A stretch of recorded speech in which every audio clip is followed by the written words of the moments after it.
Welcome to Real Estate in Real Time. I'm Woody Zimmerman here with Mark Skabowski of Remax Lakes, and welcome to the show. How you doing? I'm Mark. Yeah, Nice to meet you. Nice to meet you. It's been a while. Happy New Year. Happy New Year. We are back finally. Finally. We had a nice little holiday break. It's kind of weird the way Christmas and New Year's fell. Yeah. It was just weird, that midweek thing. Mhm. I didn't really adjust to it. Yeah, I don't think anybody worked for like 2 weeks. It's what it felt like. I mean, Yeah. you drove through town, it was like ghost town. It was. You know? So you had a bunch of people on vacation, Mm-hmm. because you saw all the Facebook posts and all that stuff. Oh, yeah. Everybody sharing where they were at. Mhm. And then, other than that, I just think, yeah, a lot of folks just were not working. Yeah, well, I think I was like the only one coming to the radio station. Roger was out doing games, so that's pretty much it. you know? That's it. That's it. I mean, I worked, but it was really just closing out the year. You know Yeah. what I mean? Had a couple of closings the last week, and then beyond that, Yeah. get ready for 26. So here we are. Yeah, here we are, 2026 upon us, and well, I mean, Trump has been talking about housing reform and stuff like that, so he wants to have like a really good year for the housing industry in general. Yeah, agreed. And you know, we were talking about a little bit off air. We've been talking about affordability for years. Yeah. I mean, I think this will be the third year, because that, you know, we kind of prefaced it. I don't remember if it was 22 or 23. Hey, affordability is going to be an issue Yeah. because of the way prices went up. The good news is prices have kind of settled down. Yep. But there's still not enough homes for the number of buyers that are out there. So pricing, there's still, you know, not a lot of downward pressure Mhm. on prices. That's Mhm. just where it's at. There's not enough inventory to meet the needs. Now the good news is people are building. You can look in our community. If we're an indication of what the rest of the country looks like, Yeah. we've got new homes popping up. Yeah, we do. But their new homes aren't going to fit all of the bill, because obviously the costs are fairly high Mhm. on those new home purchases. But it's the existing homes that need to come back onto the market. And again, as we talked about off air, people that are sitting on a 3% interest rate are not really interested in signing up for a 6 or 6.5. No, it's hard to leave. It really is. It's hard to leave.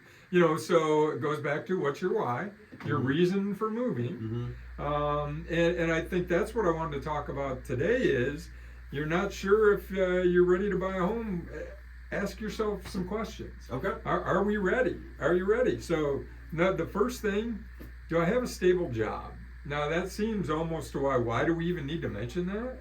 But if you're bouncing job to job to job to job, Yeah. for whatever reason, you know, and I get it, you're trying to improve your financial position, or maybe the hours work better for you or whatever, but from a financing perspective, lenders want to see that you've got stability. Yep.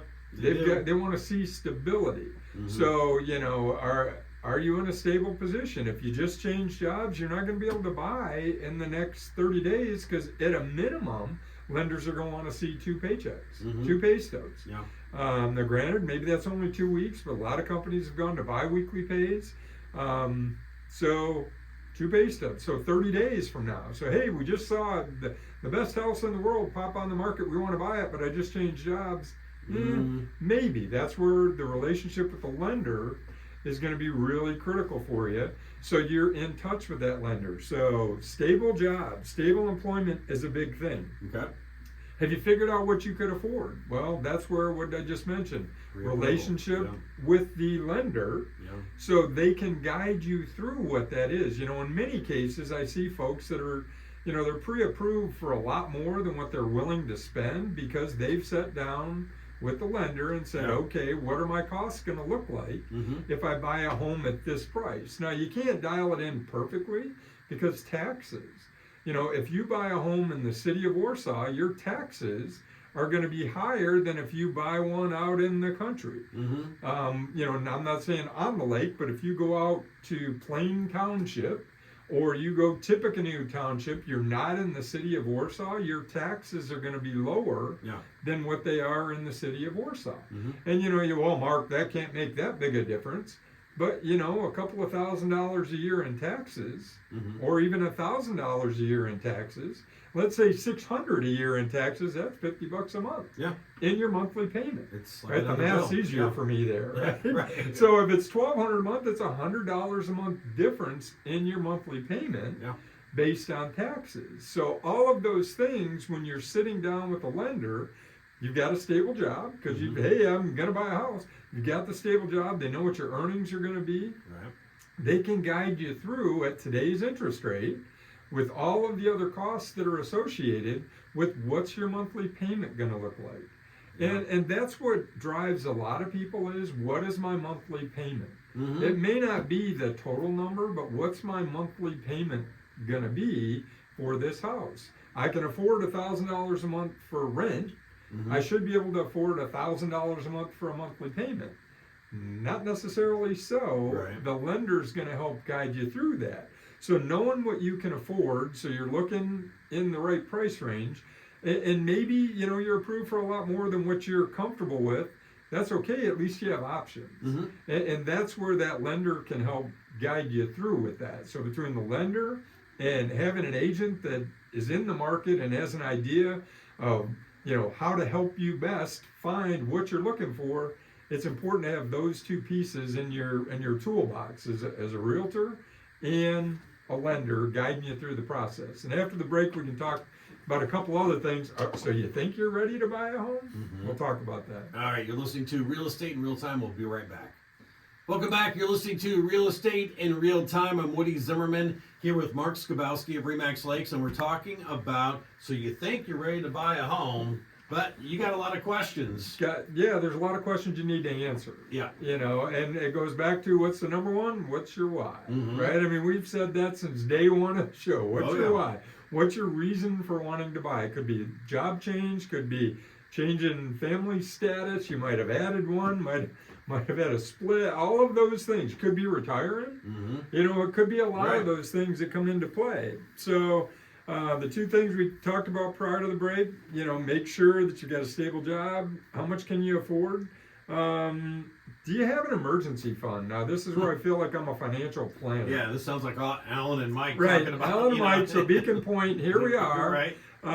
So there's a free ad for them, I Yeah. guess. But financial planning is important, It is. right? So do you have an emergency fund? Because when you own a home, stuff breaks. It does. You can't just pick up the phone and call the landlord and say, hey, my furnace went out, Mhm. right? Now, I'm not saying that's a pleasant process, the furnace going out, but if you're a homeowner, guess whose problem it is? Mhm. It's yours. Nobody. Yeah. Right. Take a look in the mirror. It's now your issue Yeah. to take care of that.